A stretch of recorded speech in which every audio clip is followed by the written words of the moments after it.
भज गोविंद भज गोविंद भज गोविंद। हरे कृष्णा। भगवान श्री कृष्ण की कृपा से हम सबको कितना सुंदर मेमोरी स्मृति शक्ति मिला है। तो इसका यूज कैसे करेंगे, इस संबंध में श्रीमद् भागवतम में कहा गया है। क्योंकि कलियुग है ना, कलियुग में हमारा स्मृति शक्ति का ह्रास हो जाता है कि प्रायण पायश कलावस्मिन युगे जना मंदा सुमंदा मतयो मंद भाग्य हिपेद्युक्ता। मतलब कलियुग में व्यक्ति की आयु भी कम है, स्मृति शक्ति कम है, उनकी मंद बुद्धि है, अच्छा विचार कर नहीं पाते, सर्वदा विचलित रहते हैं। मंदा सुमंद मित मंद भाग्य हिपद्रता। उपद्रता मीन्स डिस्टर्बेंस। सब समय वो चिंतित रहते हैं, एंजाइटी में रहते हैं, क्या करना है क्या नहीं करना है, क्या हो रहा है मेरे जीवन में, ये तो मैं नहीं चाहता लेकिन क्यों होता है। तो श्रीमद् भागवतम में कहा गया है, अगर हम लोग अपने जीवन को सुंदर ढंग से परिचालित करेंगे, अगर सुखी जीवन चाहते हैं तो कुछ कुछ प्रोसेस है उसको अपनाना है। तो उनमें से एक है जो हमारे जीवन में बहुत ही आवश्यक है, वो है नष्ट प्रायेषु अभद्रेषु नित्यम भागवत सेवा। भागवते उत्तम श्लोके भक्ति भवति नष्ट। तो नष्ट प्रायेषु अभद्रेषु, हमारे अंदर अभद्रता है। अभद्र का अर्थ क्या है? अभद्र का अर्थ होता है काम, क्रोध, लोभ, मोह, मद और मात्सर्य। काम का अर्थ होता है कुछ ऐसी वस्तु की इच्छा करना जो हमारे अनुकूल नहीं है, जो हमको नरक ले जाएगा, वो है काम, लस्टी डिजायर। दूसरा है जब वो फुलफिल नहीं होता काम, तब उसमें क्रोध उत्पन्न होता है, काम से क्रोध।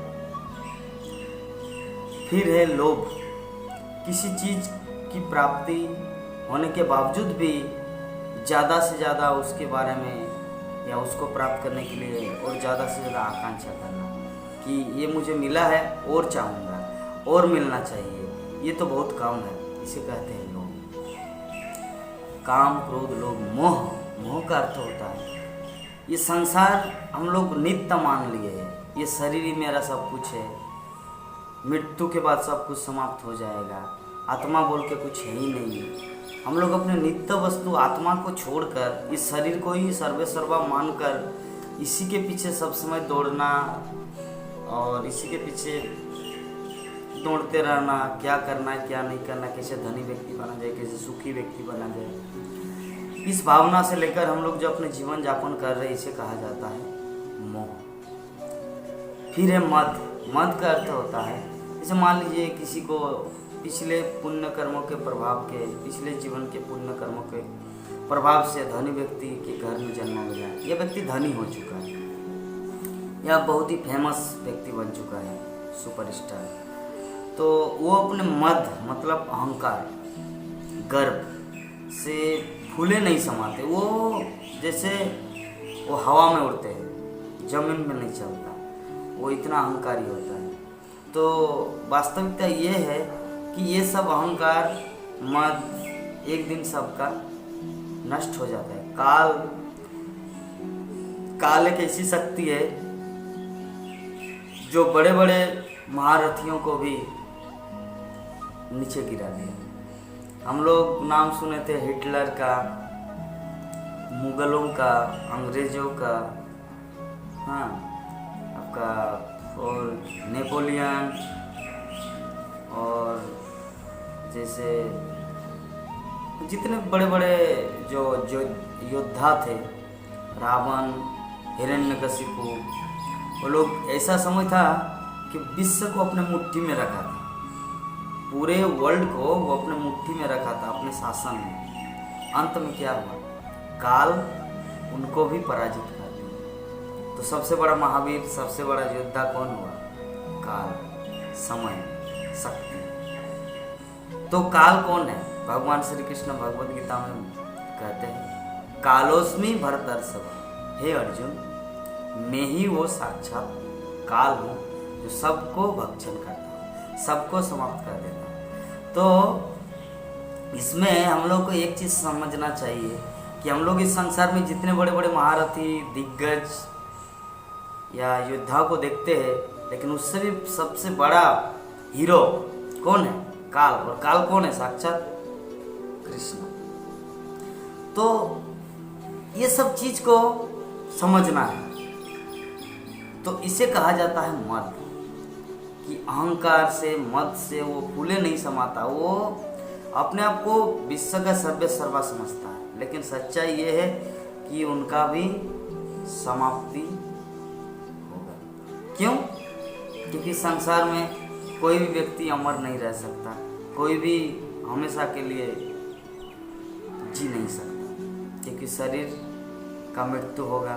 और शरीर के मृत्यु के साथ साथ उनका जो पदवी, राजा हो या सुपरस्टार हो या बहुत बड़ा योद्धा हो, शरीर के समाप्त होने के साथ साथ सब कुछ उसका नष्ट हो जाता है।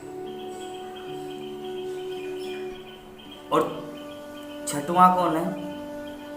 मात्सर्य। काम, क्रोध, लोभ, मोह, मद और मात्सर्य। मात्सर्य क्या है?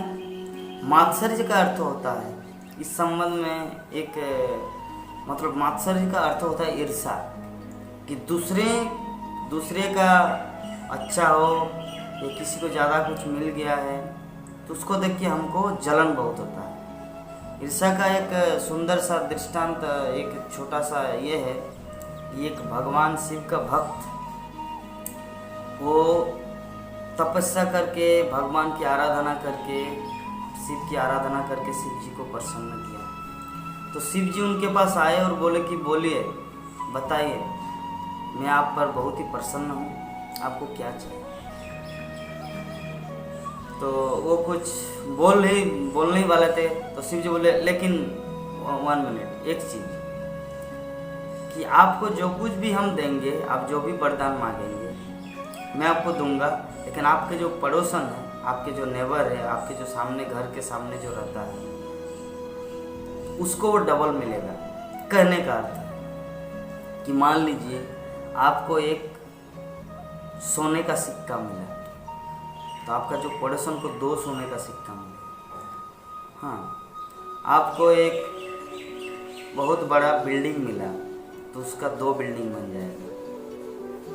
तो उनका भक्त बोला, शिव जी का भक्त बोला कि प्रभु रुकिए, मैं सोच रहा हूँ क्या चाह रहा हूँ। तो वो 1 घंटा सोचे। तो भगवान शिव विचार कर रहे कि शायद ये बहुत बड़ा लंबा लिस्ट बना रहे हैं कि कुछ बहुत ही अच्छा चीज़ मांगेंगे। तो 1 घंटा सोचने के बाद बोले कि प्रभु मेरा एक आँख फोड़ दीजिए। साले का 2 आँख फोड़ से ईर्षा। और मेरे घर में कुआं बना दीजिए, ताकि उनके आंगन में 2 कुआं रहेगा, वो गड्ढा में आएगा, 2 अंधा है ना, गड्ढे में आके, कुएं में आके गिर के मरेगा। ये होता है ईर्षा, इसे कहते हैं मात्सर्य। मूर्खों को पता भी नहीं कि भगवान शिव से क्या प्रार्थना की, ज्ञान का अभाव। तो इसे कहते हैं अभद्र। नष्ट प्रायेषु अभद्रेषु नित्यम भागवत सेवा। हमारे हृदय में अज्ञानता भरा हुआ है, काम, क्रोध, लोभ, मोह, मद, मात्सर्य। तो इसको प्योरीफाइड करने के लिए, शुद्ध करने के लिए, या हमारे जीवन में जो अनुकूल, जो कुछ होना चाहिए, जो हमारे लिए भगवान ये सबसे लाभदायक, ये सबसे परम मंगलमय हमारे जीवन के साथ जो होना चाहिए, वो क्या है? वो वर्णन है नित्यम भागवत सेवा। वो भागवतम की सेवा के माध्यम से। भागवतम की सेवा क्या है? यहाँ पे नित्यम भगवान सेवा वर्णन नहीं है, यहाँ पे वर्णित है नित्यम भागवत सेवा। भागवतम सेवा का अर्थ क्यों? कहने का अर्थ है हम लोग साक्षात भगवान कृष्ण को डायरेक्टली, सीधे उनकी सेवा नहीं कर सकते। हमारे पास वो योग्यता भी नहीं है, और भगवान है चिन्मय दिव्य शरीर और हम है भौतिक शरीर। हम डायरेक्ट चिन्मय वस्तु को सेवा नहीं कर पाएंगे। तो इसीलिए भगवान कृष्ण क्या किया, श्रीमद् भागवतम के रूप में, ग्रंथ के रूप में या भक्त के रूप में। भागवत दो तरह के होते हैं, एक है व्यक्ति भागवत, एक है ग्रंथ भागवत। तो दोनों भागवत है, ये दोनों का अगर सेवा किया जाए तभी हम लोग भगवान को प्राप्त करेंगे। जब रघुगण, महाराज रघुगण जब गंगा सागर जा रहे थे श्रीमद् भागवत कथा सुनने के लिए, तो पालकी से वो जा रहे थे, तो 4 व्यक्ति ले जा रहे थे पालकी में, तो एक व्यक्ति भाग के चला गया। तो अभी तो 4 व्यक्ति के बिना तो पालकी चलता नहीं। तो गांव में खेत में जाके देखा कि एक व्यक्ति मिला जिनका नाम था जड़ भरत, वही भरत महाराज हम पूरा देखा।